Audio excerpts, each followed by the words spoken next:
eşinizde, bu herkes içinde, evladınız, kızınız, oğlunuz. Allahu Teala fi kitabihil kerim. Euzu billahi mineşşeytanirracim. Bismillahirrahmanirrahim. Ve qîle lillezîne etteqav mâzâ enzele rabbukum. Kâlû hayran.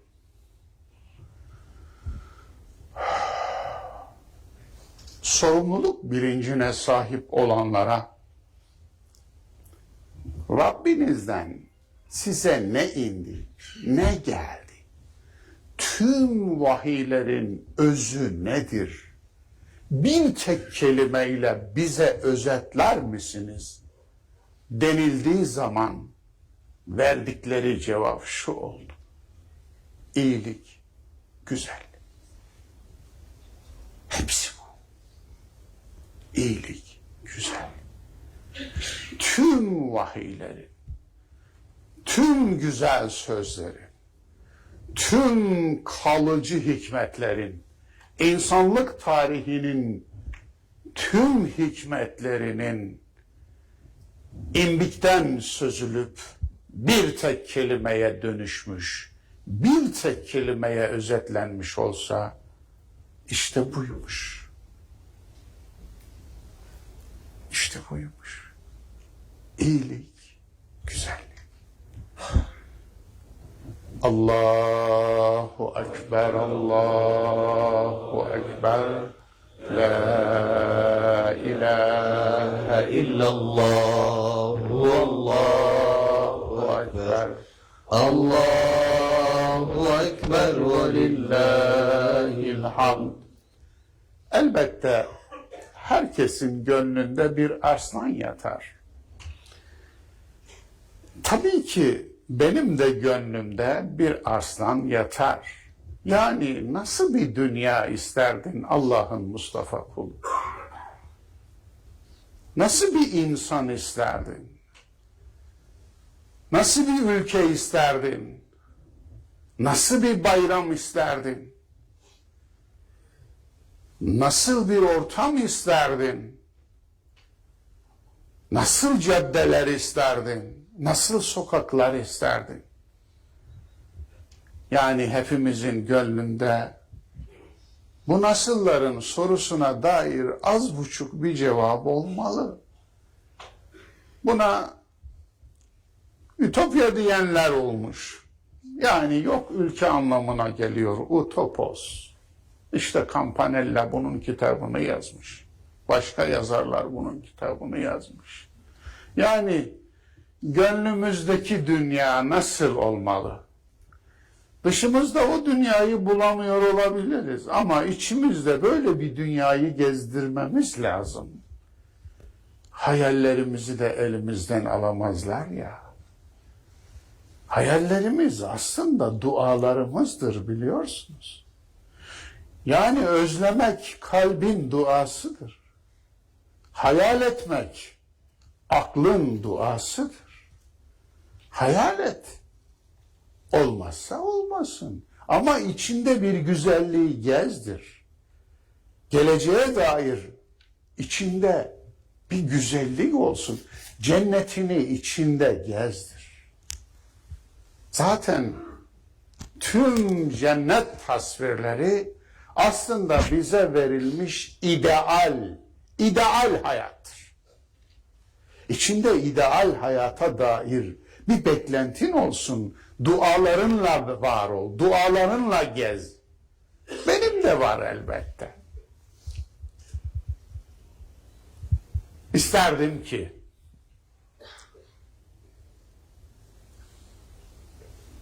dünyamız, ülkemiz, şehrimiz, sokağımız, evimiz Darüsselam olsun.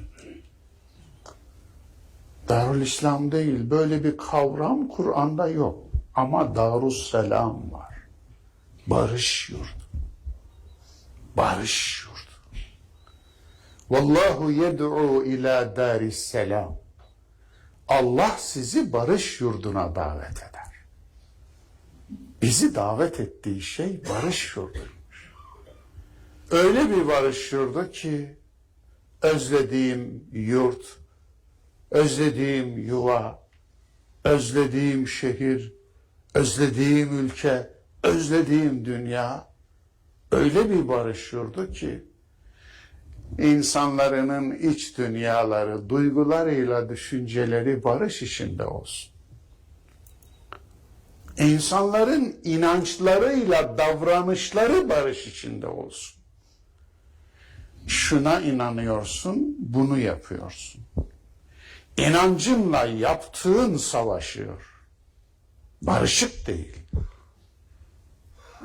Şuna inanıyor, bunu yapıyorsan aslında inancıyla eylemi barışık olmayan insana Kur'an'ın söylediği bir şey var, nifak. Allah sizi ve bizi korusun o şeyden. Ona da münafık deniyor. Onun için insanın eylemiyle söylemi de barışık olmalı. Bir sözü söylüyorsunuz. Dilinizden bir şey çıkıyor. Ama dilinizden çıkanla elinizden çıkan aynı değil. Dilinizle yapıyorsunuz, elinizle yıkıyorsunuz. Tabii dilinizle yaptığınız yapılmış olmuyor çünkü laf. Fakat elinizle yıktığınız yıkılmış oluyor. Onun için böyle bir yurt isterdim. Vallahu yed'u ila daris selam. Selam yurdu, barış yurdu olsun. Ve tabii insanlar birbirleriyle barış içinde yaşasın. Zaten bu yurdun özlemiyle sevgili Resul bir ömrünü geçirmedi mi? Aslında bu yurdun özlemi değil miydi? Mekke'de ben bir şeye davet edildim, ona koşa koşa gittim. Neydi o? Hilfül Fudul. Erdemliler İttifakı. Cahiliye döneminde mazlumlara yapılan zulmü durdurmak için, insanların soyulmasına mani olmak için, adam satmış getirmiş malını, mülkünü, devesini, ürününü, fakat alan vermemiş ücretini. Bir de onu horlamış, hatta bir de ezmiş. Böyle şeyler oluyor. Her yerde olduğu gibi Mekke'de de oluyor. Ve Allah Resulü Mekke'nin ehli vicdan ehli insanlarıyla beraber bir sözleşme yapıyorlar. Bundan sonra bu memlekette mazlum olan, zulme uğrayan, malı elinden alınan, hakkı yenilen, ezilen, horlanan kim varsa elimizden geldiği kadar yardımcı olacağız. Onun hakkını alıp kendisine iade edeceğiz. Zalimine dur diyeceğiz. Mazlumu da tutup kaldıracağız. İşte bunun adı olmuş Hilfül Fudul. Sevgili Resul diyor ki, eğer bugün de aynı şeye davet edilseydim, bugün de öyle bir ittifaka katılırdım.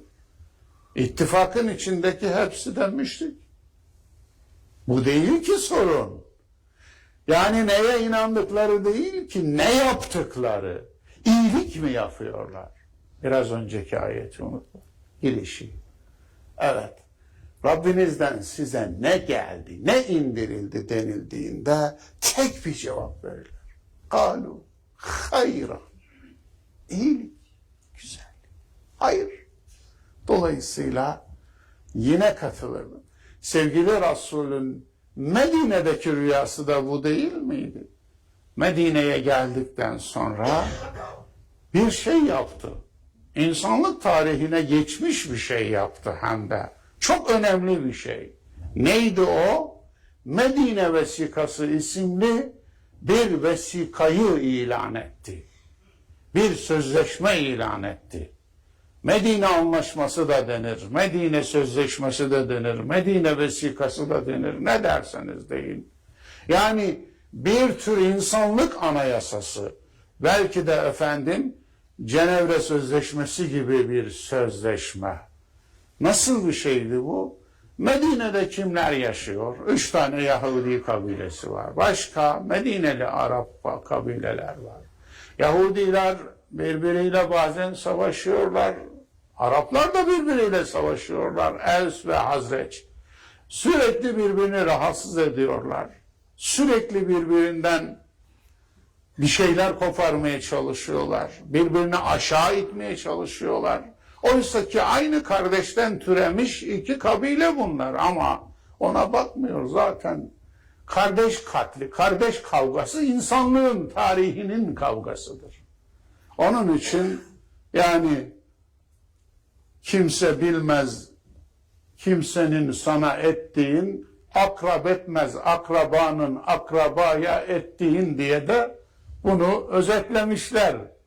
Dolayısıyla biz de akraba ilişkileri ki dünyanın bazı yerlerinde belki birçok yerinde böyle, özellikle doğuda böyle, mesafeyi ayarlayamayan toplumlar sıkıntı çekerler böyle. Onun için insanın insanla ilişkisi tabii ki dokunmakla ilgili ama aynı zamanda mesafe ayarlamakla ilgili. Bu babanız için de, bu yakın akrabanız için de, bu herkes için de, evladınız, kızınız, oğlunuz, mesafeyi ayarlamakla ilgili. Bu mesafe her zaman standartta olmaz. İlişkilerde sürekli mesafe ayarlama, mesafe kontrolü lazım. Yani özetle Allah Resulü Medine'ye geldiğinde bu ilişkileri düzenledi. İstedi ki bir barış olsun. Farklı olanlar birbiriyle barış içinde yaşasın. Yahudiler Müslümanlarla, Araplar Araplarla ve diğerleri onlarla barış içinde yaşasın. Bu topraklarda barış hakim olsun. İslam buydu zaten. Yani İslam barış demektir. İslam bir sıfattır, kimlik değildir. Hele hele cebinize koyduğunuz kimlik hiç değildir. Kimliğine ne yazınca o olmuyor. Çocuğun adını mülayim koyunca çocuk mülayim olmuyor mesela. Onun için isterseniz sert koyun, mert koyunca mert mi oluyor? Olmuyor. Gördüğünüz gibi. Tadı öyle olsun. O nedenle tadı öyle olsun dedi sevgili Resul ve işte bu sözleşmeyi bize miras bıraktı. Fakat olmadı. Olmadı. Yani insanoğlu için bazı rüyalar görüyorsunuz, bazı umutlar besliyorsunuz, yüreğinizde bir aslan taşıyorsunuz, tamam ama olmayabiliyor. Olsun. Olmayabilir. Her şeye gücümüz yetmeyebilir. Ama içimizdeki cennete de mani olamazsınız ya. Dolayısıyla öyle bir dar isterdim, diyar isterdim. Sokaklarından barışın aktığı, insanların birbiriyle barış içinde ilişki kurduğu, insanların birbirine cennet olduğu, cehennem olmadığı, insanların birbirini yok etmeye çalışmadığı, hasetlemediği, fesatlamadığı bir ülke, bir şehir, bir ev, bir dünya isterdim. Özlemim hep bu olurdu. Yine o topraklarda çocukların yatağa aç girmediği bir ülke isterdim. Bir dar isterdim. Komşunun komşuya cennet olduğu bir dar isterdim. İnsanın kurdu olmadığı, insanın yurdu olduğu bir ülke, bir toprak, bir şehir, bir ev, bir dünya isterdim. İnsan insana yurt olsun. Ve insan insana sığınsın. Ve sığınan da sığınılan da mümin olsun. Yani mümin, inanan demek değil. Güvenen ve güvenilen olsun. Güven üzerine bir ilişki kurulsun. Çünkü iman güven demektir. İman ahlaki bir kavramdır. Güven demektir. Güvenen ve güven veren, başkasına güven veren.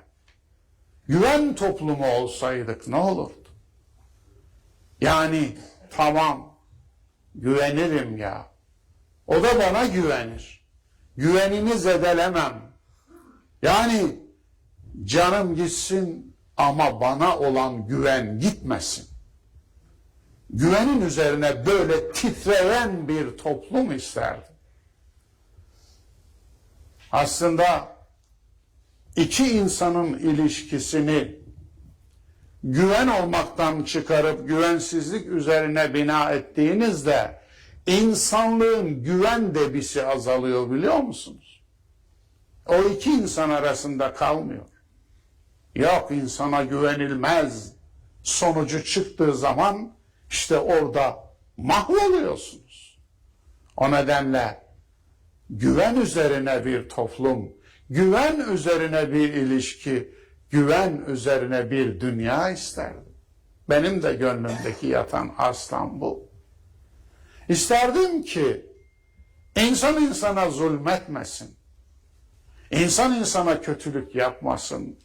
Şu verilmiş küçük bir emanet veya büyük ama çok büyük bir emanet olan hayat emanetini taşırken bir de insan insana bu emanetin üstüne ekstra yük olmasın, yük alsın. Dolayısıyla adil olsun, adaleti yaysın, adil şahitler olalım. Birbirimizin adil şahitleri olalım. Birbirimizi şahit kılalım. Böyle bir dünya, böyle bir ülke, böyle bir şehir isterdim. İnsanlara dokunurken mutlaka iyilikle dokunsun. İyiliği yaysın. Güzelliği yaysın. Huzuru yaysın. Sevinci yaysın. Mutluluğu yaysın.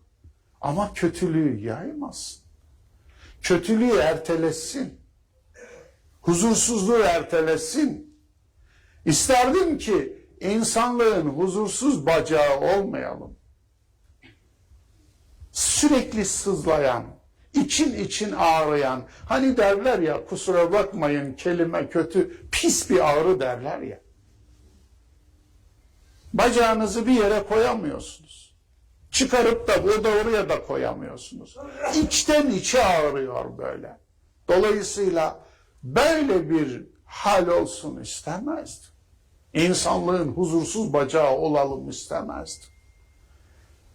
Dolayısıyla gönlümdeki arslan insanlığın gül bahçesi olalım isterdim. Tabii isterdim. Elimden fazlası gelir miydi? Gelmezdi. Ama istemek de zarar değil ya. İsteyelim. İsteyelim. Alemlerin Rabbinden isteyelim. Böyle bir dünya isteyelim. Böyle bir dünya istediğimizde, böyle bir ülke istediğimizde, eğer gerçekten gereğini yapıyorsak duamız neden tutmasın? Neden olmasın? Eğer bunu gerçekten gönülden gele gele istemiş olsaydık bu duamız tutardı diye düşünüyorum. Neden? Alemlerin Rabbi Rahman Rahim'dir. O bizim iyiliğimizi istiyordur. Ama biz kendi iyiliğimizi istiyor muyuz? Sorun bizde. Onun için bayramlar aslında bunun bir provası. Küçük bir provası. Yani hayatı nasıl cennete dönüştürürsünüz? Nasıl? Öyle biri ol ki geldiğin zaman bayram geldi desinler. Sen bayram ol. Bayram bir zaman olmasın. Bayram sana içkin olsun. Senin içinde olsun. Gittiğin yere sevinç götür. Gittiğin yere neşe götür. Gittiğin yere huzur götür. Gittiğin yere iyilik götür. Geldiğinde aha bayram geldi desin. Yani anan adını bayram koyması gerekmiyor. Ama tadın bayram tadı olsun. Tadın bayram olsun, göreceksin. Vardığın yere o rüzgarı götüreceksin. Bir badı sabah gibi, bir sabah rüzgarı gibi. Ve neşe geldi, sevinç geldi, huzur geldi. Bedirt insanlara. O zaman mümin olursun, güvenilir olursun, güven verirsin. O zaman tuttuğun, dokunduğun yere bir badı sabah yayılır, bir güzellik yayılır, bir gül kokusu yayılır. Bu insan Allah'tan başka ne bekler ki, ne ister ki? Bu işte, hepsi bu.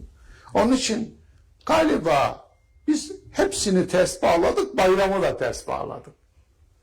Onun için şekere bağladık biz Kur'an bayramını. 2 bayram var. Biri Kur'an bayramı, biri Kurban bayramı. Bu Kur'an bayramı. Çünkü Kur'an'ın inişini kutladığımız bir ayın arkasından bu bayramı yapıyoruz. Sevinmeyi öğreniyoruz. Yani sevinirken nasıl sevindirilir? Ben her zaman söylüyorum, kendi şiarım da budur. Nedir o? Bayram sevindiğin kadar değil, sevindirdiğin kadar bayramdır. Sevinmek dopamin etkisidir. Haz ve zevk etkisi. Sevindirmek ise serotonin etkisidir. Yani başkasıyla ilgilidir. 3. şahıslarla ilgilidir. Sevindirdiğin kadar huzur bulursun. Başkasının sevincine vesile olduğunda mutlu olursun. O duyguya huzurlu derler. O huzuru ta yüreğinde hissedersin. Onun için bayram nasıl sevindirmeyi öğrenmenin talimidir aslında. Başka gönüllerde çiçekler açtırırsın. Başka hayatlara dokunursun. Başka hayatlarda bir güzelliğe sebep olursun. İşte kâlu hayran. İyilik, güzellik. Yine oraya geldik. Dolayısıyla bayram olalım birbirimize. Huzur olalım birbirimize. Birbirimizin hüznünü alalım. Biri birinden hüznü aldı mı, aldığı o şey hüzün olmaz aslında, gönül olur.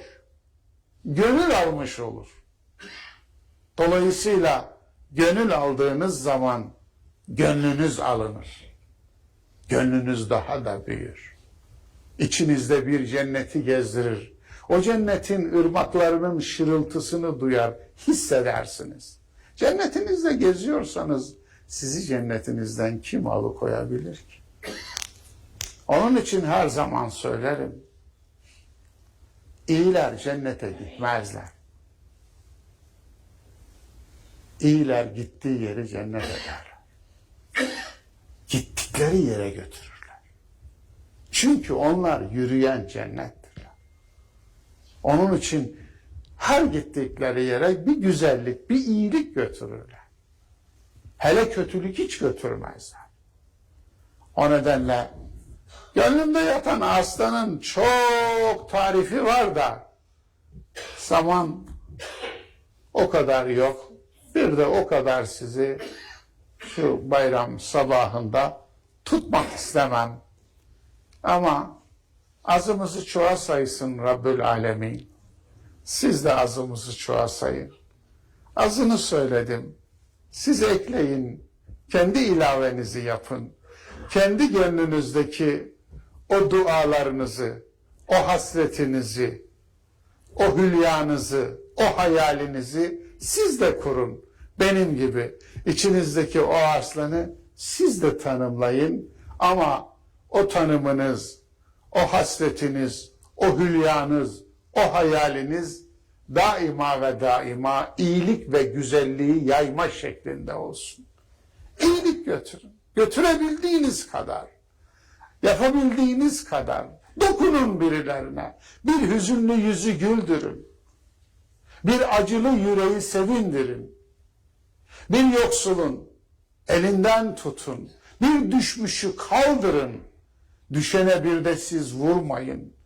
Bir zulme engel olun ve adaleti teslim edin. Adil olun. Zaten sevdiklerinize adil olmanızla ölçülmez adaletiniz. Sizden olmayana, sizin gibi düşünmeyene, sizin gibi inanmayana, sizin gibi olmayana adil olduğunuz zaman adilsin. Kişi sevdiğine zaten adildir. Sevmediğinize adil misiniz? Adaletiniz oradan belli olur. Dolayısıyla adaleti tesis edin. Zulme mani olun. Zulme engel olun. Haksızlığa engel olun. Önce haksızlık yapmayın. Dolayısıyla başka ne istenir ki? Yani Müslüman deyince aklınıza namaz, oruç, hac gelmesin. Müslüman deyince aklınıza adalet gelsin. Hakka, hukuka riayet gelsin. Düzgün davranış gelsin. Doğruluk gelsin. İyilik gelsin. Bunlar gelsin. Öyle diyordu ya. Bize dininizden bahset diyordu. Cafer bin Ebi Talib'e Aksum kralı Nugaz, yani Necaşi diye biliyoruz biz. Bize dininizden bahset. O namaz kılmak, oruç tutmak diye devam etmedi. Böyle bir şey saymadı Cafer bin Ebi Talib. Müslüman göçmen topluluğunun başındaydı, lideriydi. Allah Resulü onu lider etmişti. Ya ne dedi? Evet. Dinimizde biz yalan söylemeyiz. Birbirimizin hukukunu çiğnemeyiz. İnsanlara zulmetmeyiz. Adalet ederiz. Böyle devam etti. Demek ki o günden bugüne çok şey değişmiş ve iyi değişmemiş. Ters bağlamışız birçok şeyi. Yeniden kabloları çözüp doğru bağlamamız lazım. Ama bu o kadar zor ki. Ben bunun zorluğunu size nasıl aktarayım? Ömrüm bununla geçti. Kabloları düz bağlayalım, ters bağlamayalım diye ömrüm ters bağlanmış kabloları çözmekle geçti yahu. Yazık değil mi? Acır insan değil mi? Bize de yazık. Dolayısıyla güzel kardeşlerim, yani en azından mübarek Kur'an'ın o söylediği şey olsun. وَلْتَكُمْ مِنْكُمْ اُمَّةٌ يَدْعُونَ اِلَى الْخَيْرِ وَيَأْمُرُونَ بِالْمَعْرُفِ وَيَنْهَوْنَ عَنِ الْمُنكَرِ. İçinizden damızlık bir toplum bulunsun diyor. Maya. Maya bir toplum. Yani güzelliğin mayası, iyiliğin mayası. O maya bulundukça umut da bulunur.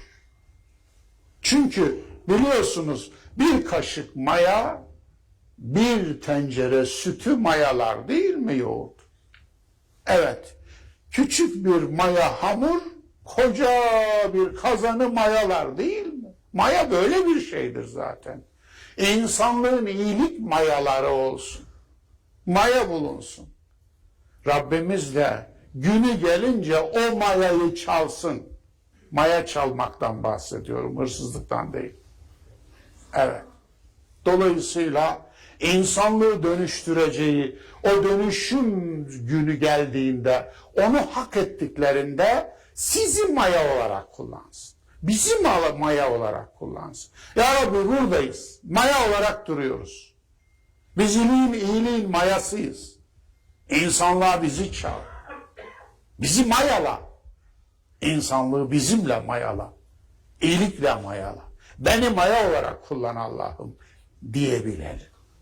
Onun için işte o zaman bayram olur. İşte gerçekten insanlığa bayram oluruz. İnsanlığın yüzünü güldüren, içine neşe veren, dertlerini gideren, bir yüzüne tebessüm konduran bir maya oluruz. Onun için en azından bayramlarınızda bu mayalığı deneyelim.